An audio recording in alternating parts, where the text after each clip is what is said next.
ये मैं 20-21 साल में आपकी लर्निंग्स पूछना चाहूँगा कि आपके को क्या-क्या लर्निंग्स मिली इस बिज़नेस में? आज बड़ी-बड़ी कंपनी सब डाटा पे काम कर रही है। जी, बिल्कुल। मैं ये पूछना चाहूँगा कि आपने काफ़ी सारी सिटी एक्सप्लोर करी, पर आपने वो क्या की पॉइंट्स देखे कि मुझे इस जगह पे अपना बिज़नेस स्टेबलाइज़ करना है? ये सेल्स का दो पार्ट होता है। ओके। कि एक फ्रेंचाइज़ी मॉडल जैसे कि आप पे ड्यूरियन की फ्रेंचाइज़ी है, तो एक फ्रेंचाइज़ी मॉडल वर्क कैसे करते हैं? इंस्टीट्यूशनल सेल है, प्रोजेक्ट सेल्स जिसको हम बोलते हैं। जी। जैसे कि आप स्टाफ मैनेजमेंट के बारे में मुझे बता रहे हैं, तो आप मुझे स्टाफ मैनेजमेंट के लिए भी कुछ पॉइंट्स बताइए as a business owner. GeM पे भी आपको काम वर्किंग नॉलेज होना चाहिए। जी। इतने टेंडर्स निकलते हैं, उनके सब जेम से परचेजिंग होती है। जी। तो वो एक बहुत बड़ा प्लेटफॉर्म है गवर्नमेंट ऑफ इंडिया का, जब से मोदी जी आए बहुत बड़ा प्लेटफॉर्म है परचेज का उनका। जी।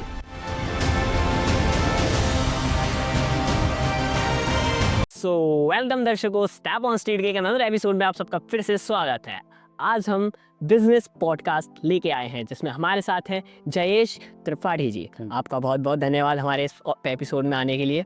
तो इसी के साथ मैं आपसे एक छोटा मोटा क्वेश्चन से स्टार्ट करूंगा कि फर्स्ट ऑफ ऑल आप अपनी पर्सनैलिटी के बारे में बताएं।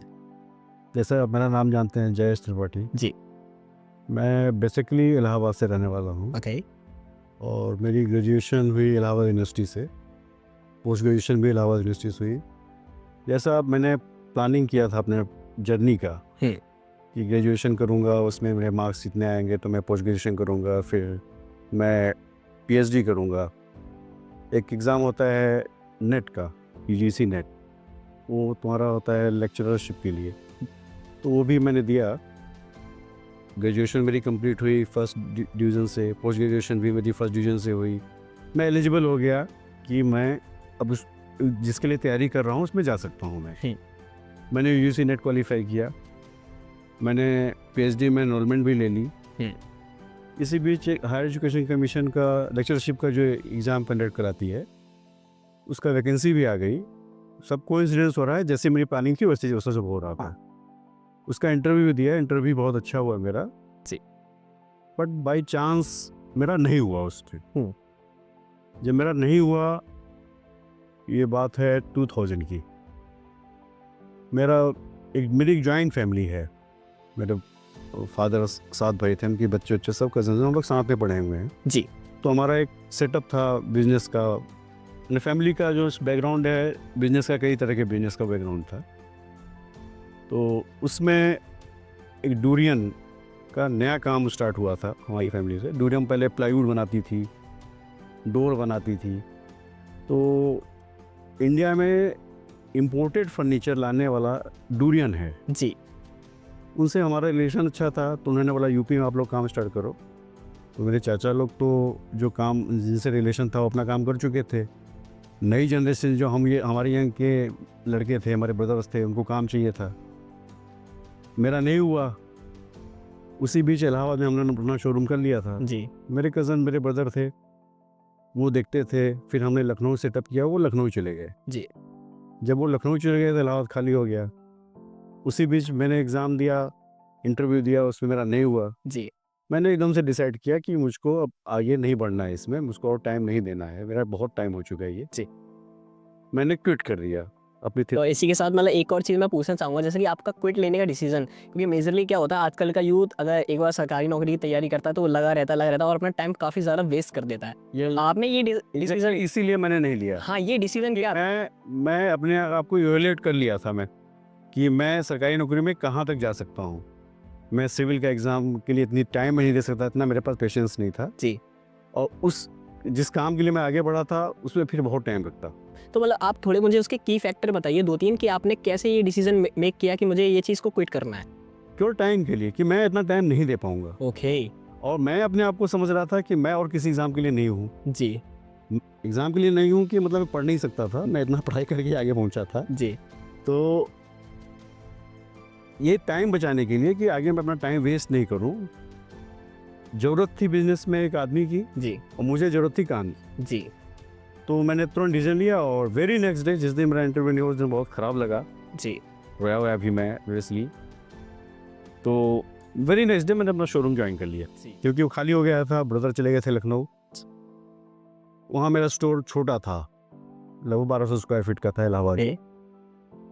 फिर मैं लखनऊ गया तो वहाँ का स्टोर बड़ा था मेरा उससे, तो और अच्छा था। कोई काम आप करते हो, अगर एक पहला स्टार्ट करते हो और फिर बाद में अगर एक स्टेप आगे बढ़ गए आप जी तो चीज़ें थोड़ी सी रिस्क लेने का डिसीजन आ जाए, कैपेसिटी आ जाती है जी। तो मैं गया, मैंने बोला कि यार आपका शोरूम बहुत अच्छा है, मैं तो फिर शोरूम घुसता हूँ, ख़त्म हो जाता है, मैं अपना शोरूम चेंज करूँगा। जी फिर मैंने अपना वहाँ से आया, शोरूम देखा, शोरूम चेंज कर लिया मैंने। 1200 स्क्वायर फीट का शोरूम था और 2000 स्क्वायर फीट का ले लिया शोरूम। ओके रेंट बढ़ गया उसका। वो बोले ऐसा ऐसा होगा, देखो क्या करोगे। हम पे कोई प्रॉब्लम नहीं है, मैं करता हूँ। जी तो उसका मुझको बहुत अच्छा रिजल्ट मिला। 2 साल था, ग्रोथ मैंने बहुत ही अच्छी ग्रोथ की मैंने वहाँ पे। जी। तो जो आप मतलब आप रिस्क से रिलेटेड बता रहे हो कि आपका पहले 1200 स्क्वायर फीट से आप 2000 स्क्वायर फीट पर पहुंचे, तो ये सिर्फ आपका मतलब ईगो सेटिस्फैक्शन था? नो या मैं फिर- करने का मेरे एक जुनून था मेरे अंदर। हाँ, तो वो जुनून के बारे में आप बताइए कि आपने उस डिसीजन को इतना पॉलिश कैसे किया? मैंने पॉलिश, क्योंकि मैं एक्सपीरियंस हुआ ना, मैं लखनऊ गया, जी वहाँ वही स्टोर में देख रहा हूँ, ऑलमोस्ट यूपी का क्लाइंट 10% प्लस माइनस होता है। इलाहाबाद जैसा शहर और लखनऊ उस समय 2000 में बहुत ज़्यादा डिफरेंस नहीं था, कैपिटल थी। जी तो मुझे को लगा कि चीज़ नहीं है। हालांकि उस समय महंगे प्रोडक्ट थे, हमारे फर्नीचर तो बहुत तरह के मिलते हैं बाजार में, जी लेकिन एकदम अलग था। तो मैंने कहा कर सकता हूँ, और उसको बीच का एक्सपीरियंस तो हो ही गया था ना। जी जब मैंने डिसीजन लिया तो मुझको 8 महीने 10 महीने का एक्सपीरियंस हो गया था जी कि मैं एक प्रोस्पेक्ट होता है किसी बिजनेस का कि आप कर रहे हो तो आपको एक अंदर से आवाज आती है ट्यूशन कि होती कि हाँ हो जाएगा हो जाएगा। तो 1 साल मैंने शोरूम किया, वहाँ 2 साल था। 2 साल में जैसा ग्रोथ होना चाहिए तो अनएक्सपेक्टेड ग्रोथ किया मैंने। जी फिर काम बढ़ाने के लिए कि और कुछ करते हैं, फिर कानपुर में स्टोर ढूंढा, जी कानपुर किया। कानपुर में भी मतलब एक हौसला और बढ़ गया मेरा। जी मैं और मेरे ब्रदर थे, दोनों लोग के अंदर चाहत थी कि जल्दी जल्दी काम करें, ग्रोथ की। ग्रोथ करें। जी तो कानपुर में पूरा 1 साल नहीं था, मेरा एक छोटा कज़न था, उसके साथ में लिया हुआ था मैंने। जी उसी बीच मैं आगरा आता था कि नेक्स्ट आगरा, उसमें करने का बहुत वो था ओके और रिजल्ट भी अच्छे आ रहे थे। जी तो आगरा गया, आगरा आया, जगह नहीं मिल रही थी, आया ताजमहल घूम के चला गया एक बार, लेकिन लग रहा था कि करूँ करते। आगरा आते ही ये वाली जगह, सबसे पहले यही जगह देखी थी हमने। ओके फिर करते करते करते फिर एक बार हुआ कि कहीं बात सेटल नहीं हो रही है, कहीं रेंट ज़्यादा हो रहा है या जो लैंडलॉर्ड है उससे बात नहीं बन रही है। फिर डिसीजन लिया नहीं करेंगे आगरा अभी। ओके रात नेक्स्ट डे ट्रेन थी हम लोगों की, फिर हम लोग आपस में बात किए, रात में निकले, चलो कहीं और देखते हैं स्टोर, कुछ और देखते हैं। फिर जो मेरा ब्रोकर था उससे बात हुई कि बोला एक बार उससे मीटिंग कर लेते हैं। गया मीटिंग, जो हर्डल्स थे रेट नेगोशिएशंस के कुछ, जी कहीं वो उसने कंप्रोमाइज़ किया, कहीं मैंने कंप्रोमाइज़ किया। फिर वो बात आ गई कि हम कर सकते हैं, कर सकते हैं, चलो डिसीजन लेते हैं, करते हैं। करते हैं। फिर 2007 में मैंने आगरा कर लिया। जी, तो अगर आगरा में जैसे कि आप आए तो मैं ये पूछ रहा हूँ कि आपने काफ़ी सारी सिटी एक्सप्लोर करी, पर आपने वो क्या की पॉइंट्स देखे कि मुझे इस जगह पे अपना बिजनेस स्टेबलाइज करना है? उस समय केवल 2 चीज़ देखते थे हम। जी एक सिटी कैसी है, ओके तो आगरा नो डाउट जैसे कानपुर है वैसे आगरा है। एक पॉपुलेशन देखते थे, सिटी की पॉपुलेशन क्या है, 10 लाख के ऊपर की पॉपुलेशन है कि नहीं है। ओके हम स्टोर वहाँ पे कौन से स्टोर्स हैं व्हीकल के, 4 व्हीलर व्हीकल के कौन से स्टोर्स हैं, ओके मतलब कुछ जजमेंट देखना पड़ता है ना कि क्या क्या है, कैसे के कौन सा ब्रांडेड स्टोर है। तो ये सब देखा कि करने लायक है। डिटेल से एनालाइज किया आपने, पॉपुलेशन को समझा कि कितना कितना कमा रही है, हाँ, मतलब एक्सपेक्ट कर रही है। एक आइडिया हो गया था कि सिटी की पॉपुलेशन 10 लाख से नीचे नहीं होनी चाहिए। जी वो सब मिला मुझको, जितने पॉइंट्स थे, मिनिमम क्वालिफिकेशन के जो पॉइंट्स थे वो सब मीट हो गए। जी तो फिर आगरा चूज़ किया। ओके, तो इसके साथ मतलब मैं मॉडल के बारे में समझूंगा कि एक फ्रेंचाइजी मॉडल, जैसे कि आप पे ड्यूरियन की फ्रेंचाइजी है, तो एक फ्रेंचाइजी मॉडल वर्क कैसे करते हैं? फ्रेंचाइजी मॉडल ऐसे वर्क करते हैं कि कंपनी फ्रेंचाइजी बनाती है अपनी, ओके उसमें कंपनी अलग तरह से अपना सपोर्ट करती है कि आपको ब्रांडिंग करेगी, इन्वेस्टमेंट आपका रहता है, कुछ क्रेडिट लिमिट दे देगी आपको, इतने दिन में पेमेंट करो, जी और उसका ब्रांड रहता है, एडवर्टाइजमेंट से ब्रांड बनता भी है, तो उसका आपको फ़ायदा मिलता है, और सपोर्ट करती है, कस्टमर सर्विसेज में सपोर्ट करती है, जी नए प्रोडक्ट्स लाती है, उसका अवेयरनेस देती है। जी तो ये फ़ायदा होता है। जैसे अपना कोई स्टोर होकर कि मेरी तो एक लिमिटेशन है, मेरा एक बजट है, उसमें थोड़ा सा सपोर्ट मिल जाता है। सपोर्ट मिलता है आपको कि आपके पास जल्दी से जल्दी लोग कनेक्ट करेंगे। हाँ, ओके ओके। मतलब अवेयरनेस बढ़ती है।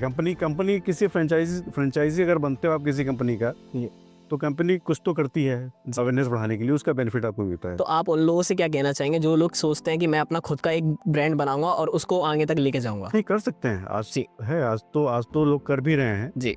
ऐसा भी कर सकते हैं। ऐसा नहीं है कि बहुत लोग हैं यहाँ पे ऐसा अपना खुद ही ब्रांड बना रहे हैं जी। But it will take time.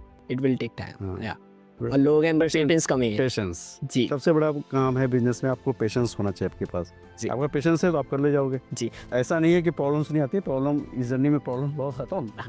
तो इसी के साथ मैं आपकी दो सेल्फ के बारे में बात करूंगा। एक वो सेल्फ जो पहले दिन बिजनेस पे गई थी और एक सेल्फ जो आज मेरे सामने बैठी है। इसमें क्या डिफरेंस है? डिफरेंस ये है कि जब आया यहाँ पे ओपनिंग की तो नया शहर था, जैसा सोचा था वैसे ही ओपनिंग स्टार्ट हुई, लोग आए, बीच में प्रॉब्लम्स भी हुई। जी। प्रोडक्ट भाई महंगे थे, ब्रांड का था, क्वालिटी थी, जी। शोरूम महंगा था, तो और एक्सपेंसेस जुड़ते हैं इसमें सब। जी। लेकिन क्वालिटी थी हमारी, आफ्टर सेल सर्विस थी, जी। वो सब चीज़ें थे, वो हमारे बेनिफिट में थे हमारे। तो आज सिचुएशन ये है कि उस समय तो ये प्रॉब्लम आ रही थी मुझको, आज सिचुएशन ये है कि कंपनी भी ग्रो कर गई। जी। टाइम टू टाइम कंपनी अपने आप को अपडेट करती चली गई। Main customer complain and customer service जी। वो जुड़ गया, तो उसका बेनिफिट मिला। कस्टमर को हमने सुना, कस्टमर को माल बेच के भूल नहीं गया। आज ऐसा हो गया कि आगरा के अच्छे लोग डूरियन, लगभग पूरा आगरा जाता है डूरियन, वो यूजन का स्टोर है। उस टाइमली मैंने इसको अपना रेनोवेट भी किया एकदम शोरूम को, कह सकते, क्योंकि कस्टमर पहले जो आता था वो प्रोडक्ट देखा, आज तो कस्टमर बहुत चीज़ नोटिस करता है कि आप उस शोरूम में घुसा तो किसने वेलकम किया नहीं किया, ओके। शोरूम में लाइट प्रॉपर थी कि नहीं थी। जी। वो आपको लगता है कि कोई कस्टमर आके चला गया, लेकिन वो क्या नोटिस करके गया वो आपको नहीं समझ में आएगा। वो आपको ध्यान देना पड़ेगा, क्योंकि मेरे साथ ऐसा इंसिडेंट हो चुका है। जी। एक कस्टमर आया, मैं किसी काम में, मुझे मेरा स्टाफ देखा, उसको अच्छा नहीं लगा। जी। कुछ दिन बाद का 6 महीने बाद फिर आया, उसमें मैं खाली था, मैं चला गया। जी। मैंने उसको पूरा टाइम दिया, तो उसने ये चीज़ मुझसे शेयर की कि आपके शोरूम में पहले आया तो बहुत नेगेटिविटी थी, आज उसको बहुत अच्छा लगा।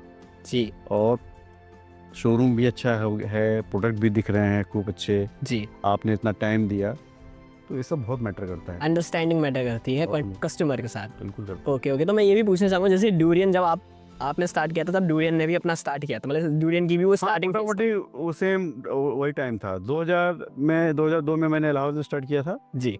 और डूरियन ने 2000 में बॉम्बे में किया था। जी। इसके साथ मैं डूरियन की भी स्टार्टिंग पूछना चाहूँगा कि डूरियन ने अपने आप को कितना इम्प्रूव किया है? डूरियन ने बहुत बदला अपने आप। जी। डूरियन टाइमली अपने आप को चेंज किया, अवेयरनेस इतनी बढ़ाई उसने, इतना एडवर्टीजमेंट किया। जी।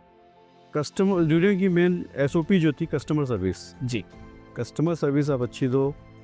पहले पूरा इम्पोर्टेड, फिर मेक इन इंडिया आ गया, जी। तो डूरियन ने सब चेंज कर दिया। जी। आज की डेट में डूरियन 95% उसका होम प्रोडक्शन है। ओके। हाँ। It's a use. हाँ, और 5% ही इंपोर्ट करते होंगे। जो चीज़ें ऐसी हैं जैसे इटालियन लेदर के सोफ़ा हो गया, इटालियन मार्बल डाइनिंग टेबल हो गई, जो बहुत एक्सक्लूसिव किसी को चाहिए, लेकिन आज लगभग 95% इन हाउस हो गया उनका। जी। तो डूरियन की कुछ स्ट्रेटजीज बताइए जिसने उसने अपने आप को पर्सनल ब्रांडिंग क्रिएट की उसने, जैसे क्वालिटी सर्विस, बार बार ये मैं बता रहा हूँ। जी। प्रोडक्ट क्वालिटी और न्यू अराइवल्स प्रोडक्ट्स, कितने नए प्रोडक्ट्स आ सकते हैं, कितने जोड़ सकते हैं, टाइम टू चेंज कर सकते हैं। किसी एक प्रोडक्ट को लेके हम परमानेंट नहीं चलें। जी। कस्टमर की डिमांड एकदम अलग अलग है। जी। तो डूरियन ने अपने आप चेंज किया और अवेयरनेस में बढ़ाने में डूरियन ने कभी कमी नहीं की। तो आज के 21 साल के लड़के को कौन सी ऐसी चीज़ है जो उसे अपने अंदर रखनी चाहिए अगर वो बिजनेस स्टार्ट करने जा रहा है? पेशेंस रखना चाहिए। ओके। पेशेंस रखना चाहिए जी। और एकदम ट्रस्टवर्दी होना चाहिए। जी। कस्टमर को समझना चाहिए, चीट नहीं करना चाहिए कस्टमर। जी। ओके। तो उसके अंदर और क्या क्वालिटीज़ होनी चाहिए? क्वालिटीज यही होनी चाहिए, पेशेंस रखे और डिसिप्लिन में रहे। Discipline what? मतलब आपके लिए डिसिप्लिन क्या है? डिसिप्लिन सर, टाइम से अपने काम पे आए, टाइम से काम कराए, अपने जो उसका स्टाफ है उसका पूरा केयर करे। जी। क्योंकि बिना स्टाफ के आप चल नहीं सकते हो। जी।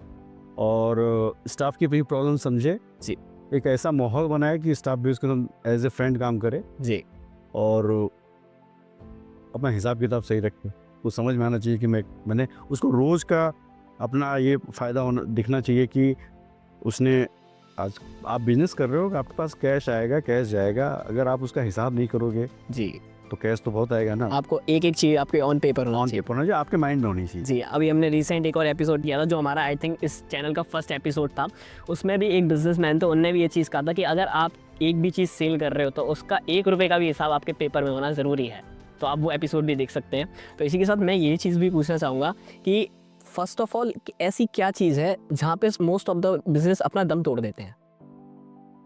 मेरा एक्सपीरियंस होता है कि एक आपने प्लेस क्या चुनी, जी, दूसरा आपने उसमें कितने ऑनेस्टी से काम किया जी, और आपके पास पेशेंस कितना है। पेशेंस मेरे हिसाब से बिजनेस करने के लिए पेशेंस बहुत ज़रूरी है। जी, और अपना एफर्ट आप ये देखो कि कितनी ऑनेस्टली आप काम करते हो, जी, क्योंकि केवल बैठे रहने से, आप वेट करने से नहीं होगा, आपको लेग वर्क करना पड़ेगा। जी।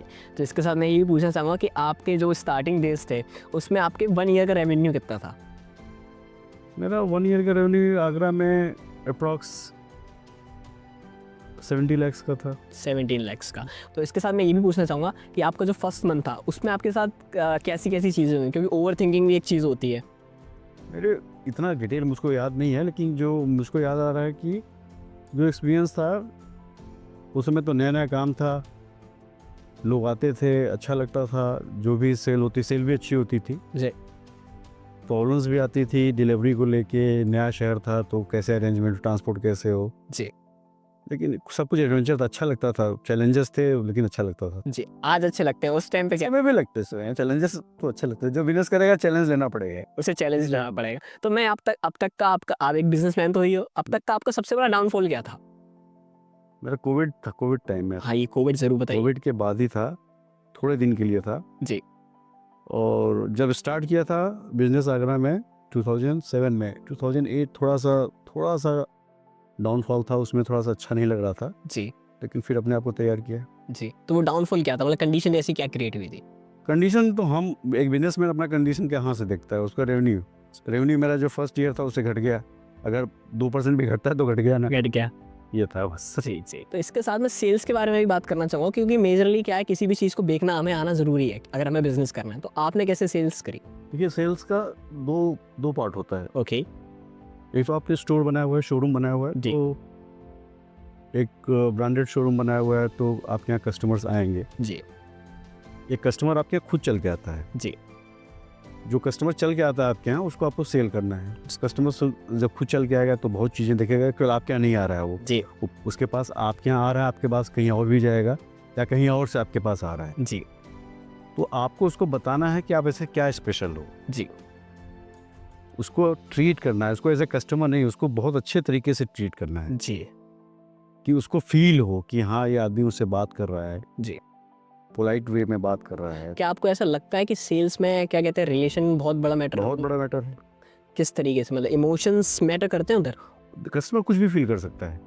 जैसे? जैसे आप आए, आप खड़े हो, कस्टमर गेट खोल के खुद आ रहा है, तो उसको फील कर सकता है कि यार कोई वेलकम, अपना अच्छा स्टोर बना के रखे हो आप। कोई ऐसा जनरल पे दुकान तो कोई है नहीं कि कोई आया, रोज की चीज़ें लेनी है, उसने ले लिया। जी, तो वो एक्सेप्ट करता है कि कोई आया मेरे को वेलकम करे, हेलो बोले, जी, ये सब चीज़ें, कम से कम पानी पूछे, चाय पूछे, कॉफ़ी पूछे। जी, तो ये सब चीज़ें करनी पड़ेंगी आपको, अगर आपको थोड़ा सा हट के करना है। जी, उसको एक फील आना चाहिए कि इस स्टोर में गया, जब उससे बात करोगे आप तो उसकी ज़रूरत को समझोगे। जी, एक आइटम ले रहा है तो दूसरे आइटम के लिए भी बात कर सकते हो आप।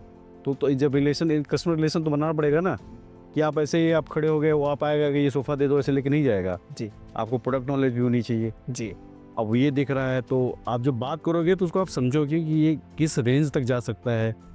इसकी रेंज 10,000 है तो इसको हम 20,000 तक ले जा सकते हैं कि नहीं ले जा सकते हैं, कि 8,000 में ही देना पड़ेगा इसको। जी, तो ये सब जो सेल्समैन है वो बात करेगा, सीखेगा थोड़ी ना, वो बात करेगा उससे तो उसी से उसको निकाल लेगा। जी, मतलब उसके की फैक्टर जानेगा। वो जान जाएगा कि हाँ यार, इसको ये नहीं समझ में आ रहा, इसको और अच्छा थोड़ा चाहिए, जी, इसको थोड़ा और अच्छा चाहिए। जी, अगर आप बात नहीं करोगे, आप हाथ पीछे करके उसके साथ घूमोगे तो वो आएगा, घूम के चला जाएगा, क्योंकि उसने कितना टाइम दिया आपको, आपके यहाँ आपके स्टोर तक आया, चल के गाड़ी का पेट्रोल जलाया उसने जी। उसने पूरा हमें उसकी नीड समझनी है। उसने तो पूरा टाइम दिया आपको। जी, आपने कितना टाइम दिया उसको? जी, तो हर कस्टमर को टाइम दीजिए आप, जी उसको समझिए, बात करिए, समझिए, उससे उसके की पॉइंट्स निकालिए।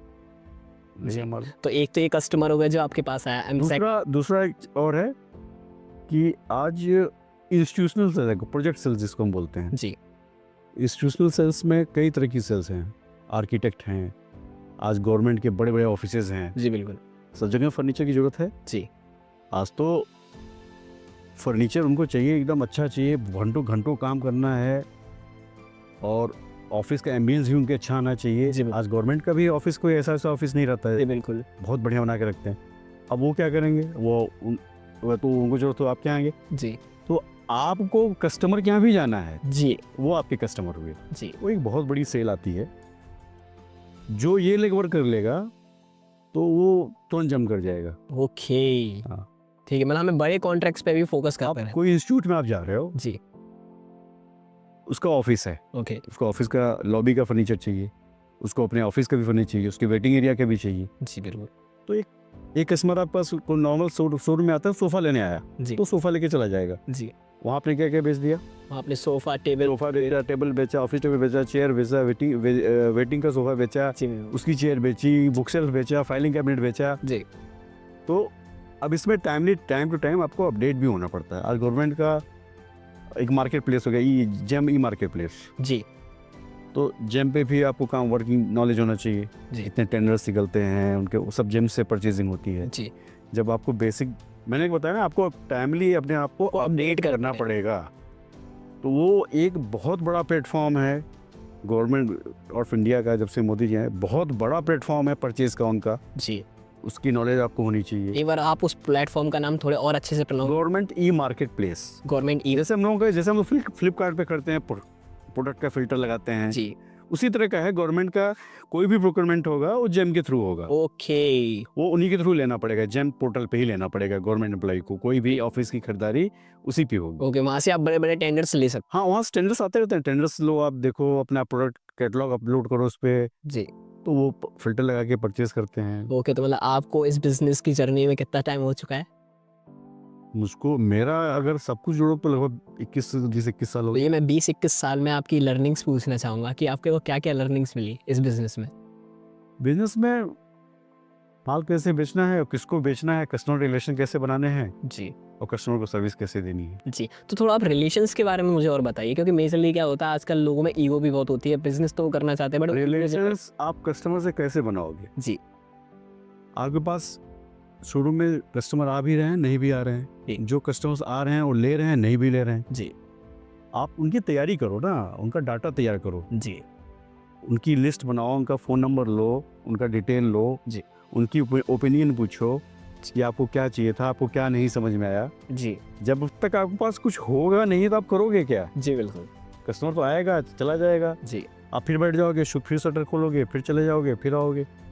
जब तक वो डाटा आप करके देखो, उसको आप उसका फ़ोन नंबर लो, उस पर आगे रिमार्क में डालो कि इसको ये चीज़ चाहिए था, इस रेट पे चाहिए था। जी आपके पास है या नहीं, आप अपनी कंपनी को लिख सकते फिर। जी आज बड़ी बड़ी कंपनी सब डाटा पे काम कर रही है, जी बिल्कुल वो शीट आपको तैयार करनी पड़ेगी ना। ओके बेसिक वही है।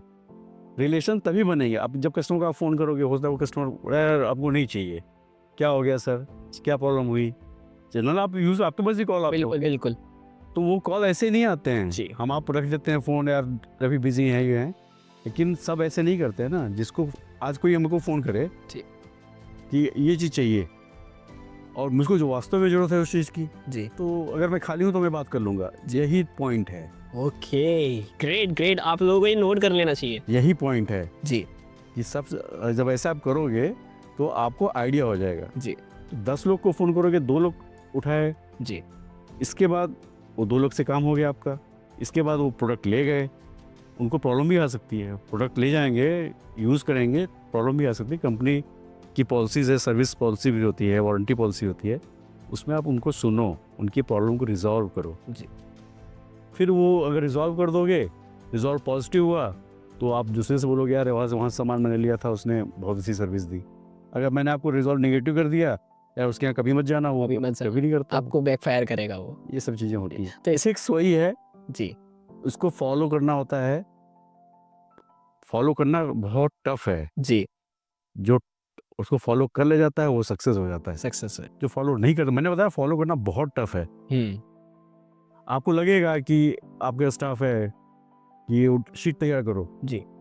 हमको डिटेल चाहिए, हाँ सर 2-4 दिन 6 दिन 8 दिन 10 दिन वो करेगा, नहीं हो रहा है सर, कोई आया नहीं सर, जी। कितने लोग आए, बोलेगा सर आज तो 2 लोग आए। जी।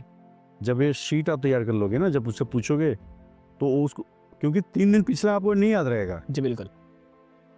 आज 3 लोग 4 लोग आ गए शोरूम में, 3 दिन लोग 4 दिन से आ रहे हैं, तो 3 दिन 4 दिन पहले जो आया था इमीडिएट आपके सेल्स पर्सन को मैं ही रहूँ, मुझको भी नहीं याद आएगा, बिल्कुल।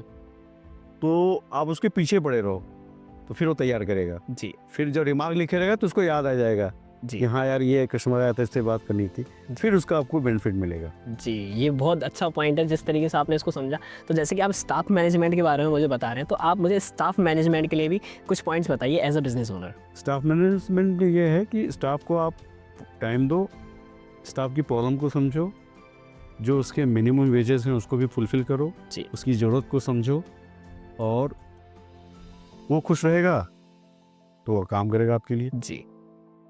वो समझना पड़ेगा आपको मतलब उसका दिल जीतना है। दिल जितने से काम नहीं चलेगा, उसको पेट भरना है। ये करी बिजनेसमैन वाली बात हमने। ठीक है, तो मैं इसके साथ एक और चीज़ पूछना चाहूँगा कि आगरा के कस्टमर किस तरीके के हैं? कस्टमर हर जगह के वैसे ही हैं। ठीक है। आज तो कस्टमर बहुत अवेयर है, जी। वो मोबाइल लेके घुसता है शोरूम में, आपका रिव्यू देखता है, आपके प्रोडक्ट का रिव्यू देखता है, ओके। फिर आपसे बात करता है। वो चीज़ें पहले बहुत, ये हमारा शोरूम है, हमारे यहाँ हमारे जैसा सोफ़ा कहीं और नहीं है, आज कंपटीशन भी बढ़ गया बड़ी, और मेरे अलावा बहुत कंपनीज आ गई हैं, तो हर का रिव्यू लेके आता है। वही मैंने बताया कि आप सर्विस क्या दे रहे हो, जी। वो आपसे बार्गेन भी करेगा, अपना रेट भी थोड़ा कम करो, जहाँ ज़रूरत पड़ रही है वहाँ वो भी करो, जी। सर्विस दो उसको, वो बहुत अवेयर है, ओके। वो सब लेके आता है, सब कुछ एक क्लिक पे है ओके, तो डूरियन अपने कॉम्पिटिटर से कैसे बीट कर रहा है? वही है आफ्टर सेल सर्विस After और प्रोडक्ट क्वालिटी से कंप्रोमाइज़ नहीं करते डूरियन। ओके, मतलब मेजरली ये है कि कंपटीशन वहाँ पे आपका ख़त्म कर सकते हो आप लोगों का, जहाँ पे आप क्या कहते हैं आफ्टर सर्विस लोगों से कनेक्ट आफ्टर सेल सर्विस नहीं दोगे अगर आप, और प्रोडक्ट क्वालिटी में चेंजेस नहीं लाओगे, प्रोडक्ट क्वालिटी को मेंटेन करके नहीं चलोगे, आप नहीं कर सकते कोई काम। नहीं कर सकते। डूरियन में ये चीज़ें हैं, आफ्टर सेल सर्विस बेस्ट है, जी। और प्रोडक्ट इम्प्रूवमेंट अच्छा है, प्रोडक्ट क्वालिटी बहुत अच्छी है, और नए products company time to time लाती रहती है, वो चाहिए लोगों को। जी। तो मैं ये भी पूछना चाहूँगा, जैसे कि डूरियन एक काफ़ी बड़ा ब्रांड है, तो ये फ्रेंचाइजी से आप लोगों से, आप उनके साथ कनेक्ट हो, तो ये उसके पास जो डाटा पहुँचता है वो आपके द्वारा ही होके पहुँचता है? उसमें डूरियन के अपने भी स्टोर्स हैं, डायरेक्ट स्टोर्स हैं, यूपी में तो नहीं है, लेकिन ऑल ओवर इंडिया इनके पास 60-70 शोरूम्स हैं। जी। इनके डायरेक्ट भी हैं कम, और ये फ्रेंचाइजी भी हैं, तो उनकी जो पॉलिसीज़ हैं वो सबके लिए वही हैं। जी। आप भी वही डाटा दो उनको, आपसे भी उतनी ही चीज़ें लेंगे जो अपने खुद के स्टोर से लेते हैं वो। जी।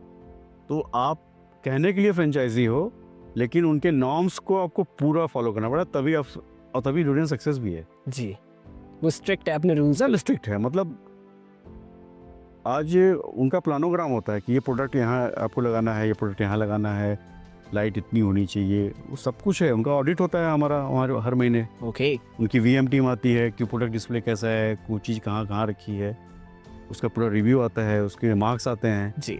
आप अपडेट करो अपने आप को, वो नहीं आप करोगे तो फिर वो आके फिर टोकेंगे आपको, जी। एक्शन ले लेंगे।